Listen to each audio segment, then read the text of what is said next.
మంచి ఉపాయమే. కానీ ఎలా? మీరేమీ ఆలోచించకండి దేవతలారా. దేవేంద్రుడు ఉపాయాన్ని అపాయం లేకుండా అమలు చేసే ఉపాయం ఉంది.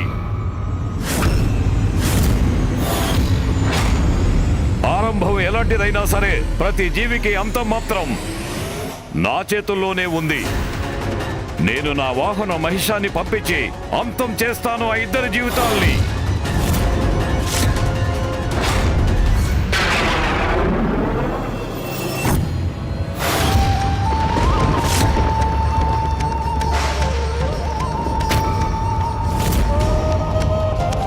అమ్మ లేదనే బాధలో తండ్రి గారు దేని మీద మనసు లగ్నం చేయలేకపోతున్నారు.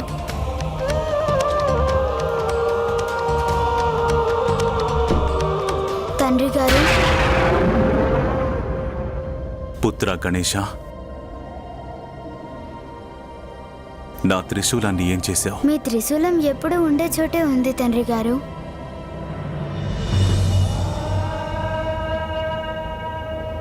మంచిది.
తండ్రి గారు,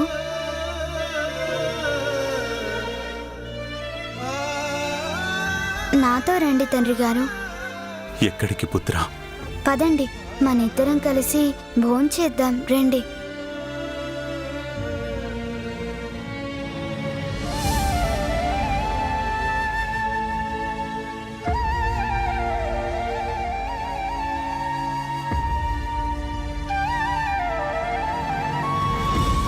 ఉమా,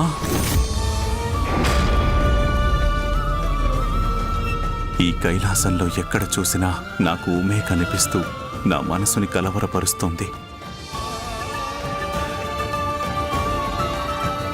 ఎవరిని మనసు కోరుతుందో ఆ ఉమ ఇక్కడ లేదు పుత్ర.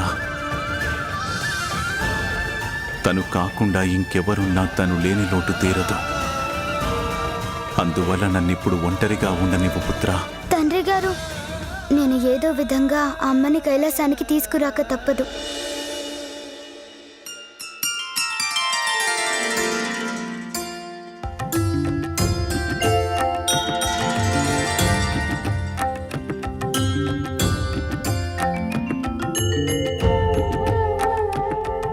కాత్యాయని రూపంలో అమ్మ ఎంత సంతోషంగా ఉన్నారు.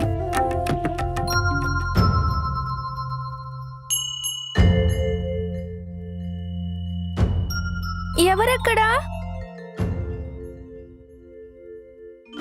నా ముందుకురా.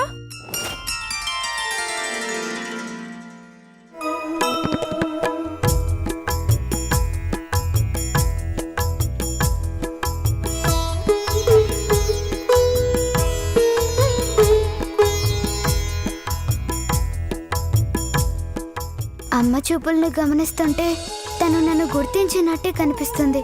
కనుక తనకి చెప్పాలనుకున్న మాటలు నిస్సందేహంగా చెప్పొచ్చు. తను వాత్సల్యాన్ని పోగొట్టుకుని నేను ఎంత బాధపడుతున్నానో అని. నా కళ్ళు, తండ్రి గారి కళ్ళు ఎప్పుడూ తన కోసమే వెతుకుతున్నాయని. ఎవరు నీవు? ఏం కావాలి నీకు? అంటే నన్ను గుర్తుపట్టలేదు. అమ్మ నన్ను మరచిపోయింది. ఏమైంది? ఎందుకంత బాధగా కనిపిస్తున్నావు? ఎవరు నువ్వు? నేను మహాదేవుడు పార్వతీమాతల పుత్రుణ్ణి. నేను కాత్యాయన మహర్షి పుత్రికను, కాత్యాయిని. అమ్మ తండ్రి గారిని పూర్తిగా మరచిపోయిందా?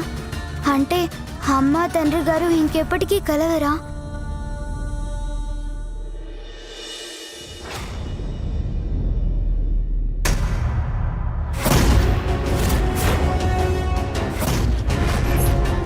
మరీ అంత తేలిగ్గా పట్టుబడితే ఎలా మహిషాసురా? కుమ్మిపారే. ఎక్కడిది భయంకరమైన రంకె?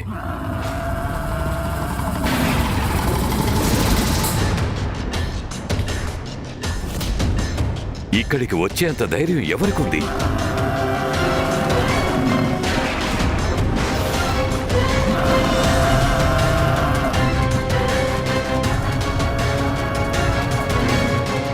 యమధర్మరాజు మహిషం ఇది తప్పకుండా మమ్మల్ని అంతం చేయడానికి వస్తున్నట్లుంది.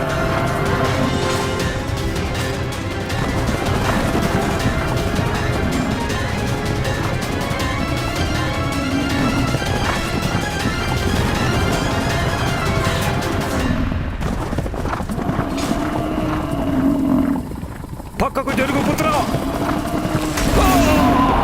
నాన్నగారు!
బాలక, యమధర్మరాజును నేను. నా పాశాన్ని నుండి ఎవరు తప్పించుకోలేరు మహిషాసుర.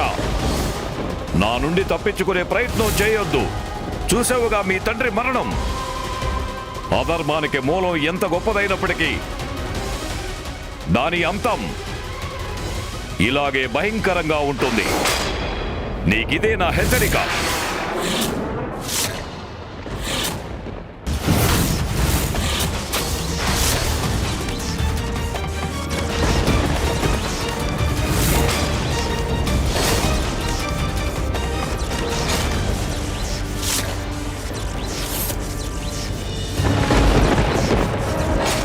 నేను ఊహించిన తప్పు. ఈ బాలుడు చాలా చిన్నవాడు. నేను తన ప్రాణాలు ఎలా తీయగలను? తనకింకా కాలం మూడలేదు. దేవతలారా, మన ముందున్నవాడు ఒక దుర్మార్గపు అసురుడు కాదు.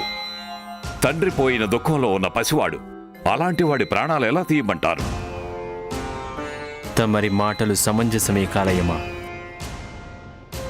ఇలాంటి బాలుని అంతం చేసే దుర్మార్గం మన దేవతలకు తగిన పని కాదు. అది మనకు శ్రేయస్కరం కాదు.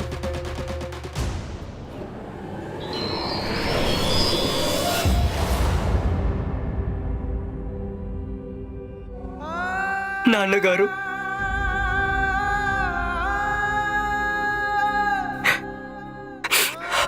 నాన్నగారు,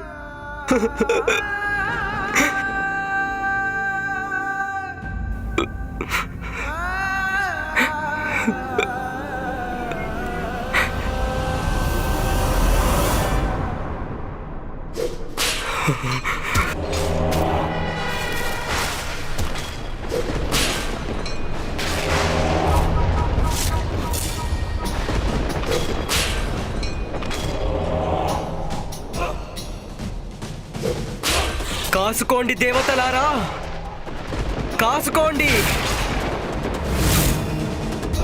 ముళ్ళు చిన్నదైతే మాత్రం ఏముంది, గుండెల్లో దిగితే చీరేస్తుంది.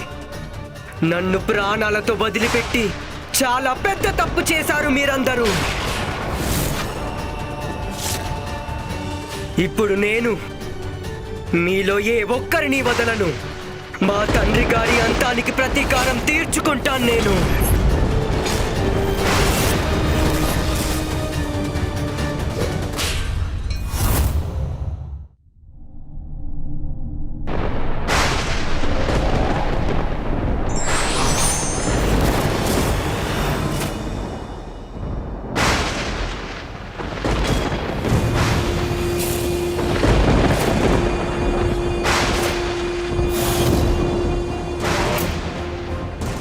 ఎవరు మీరు?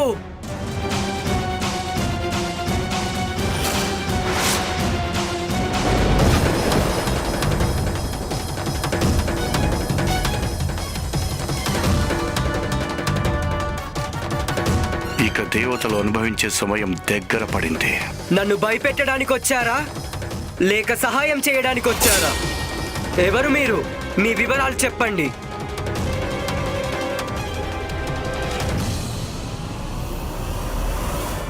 నేనా ఆసుర గురువు శుక్రాచార్యుణ్ణి.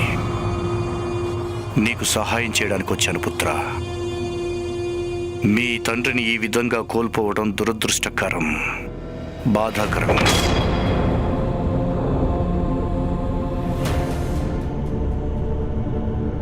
జరిగిపోయిన దానికి బాధపడి ప్రయోజనం ఏముంది ఆచార్య? చెప్పండి గురుదేవా, నేనిప్పుడు ఏం చెయ్యాలి? ప్రతీకారం తీర్చుకోవాలి. మీ తండ్రిని చంపిన కారణంగా ఆ దేవతలపై ప్రతీకారం తీర్చుకోవాల్సిందే.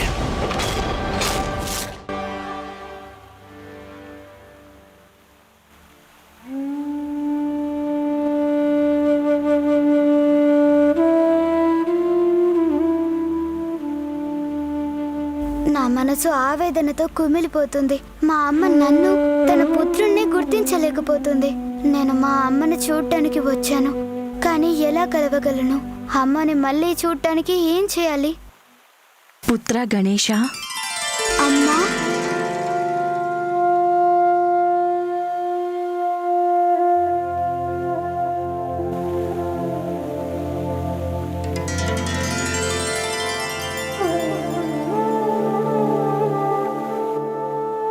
ఒకవేళ మీ తండ్రి గారు సమయానికి వచ్చినట్లయితే బహుశా నేను ఇక్కడికి వచ్చి ఉండేదాన్ని కాదేమో. కానీ ఎందుకమ్మా? మీరు తండ్రి గారిని క్షమించలేరా? మీరు లేకుండా వారు ఎంత బాధపడుతున్నారో వారి దుఃఖాన్ని దూరం చేయలేరా అమ్మా?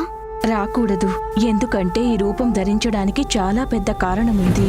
మహాదేవుడు భక్తుడైనప్పటికీ మీ తండ్రి దీర్ఘాయుష్కుడు కాలేకపోయాడు.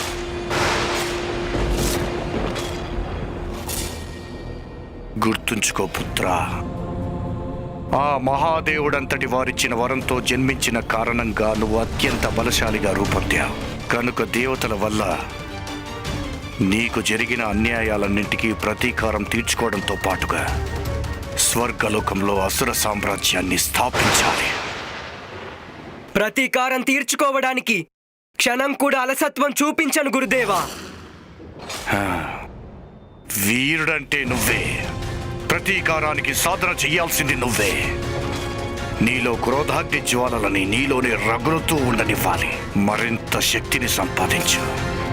బ్రహ్మదేవుడి కోసం తపస్సు చేసి అందుకు తగిన వరాన్ని సంపాదించు.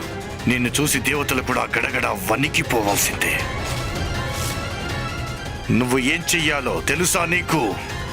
వీరాది వీరుడైన మహిషాసురుడిగా మారాలి. ఇక నీ బాల్యాన్ని మర్చిపోయి అత్యంత కఠిన తపస్సుకు అంకితం చేసుకొని జీవితాన్ని. నీ తపస్సు పూర్తయ్యేంత వరకు నేను నిన్ను ఇంద్రాది దేవతల నుండి రక్షించుకుంటాను. నా ప్రతీకారం తీర్చుకోవడానికి వేలాది సంవత్సరాలు కఠిన తపస్సు చేయాల్సి వచ్చినా ఎంత మాత్రము వెనుకాడను గురుదేవా.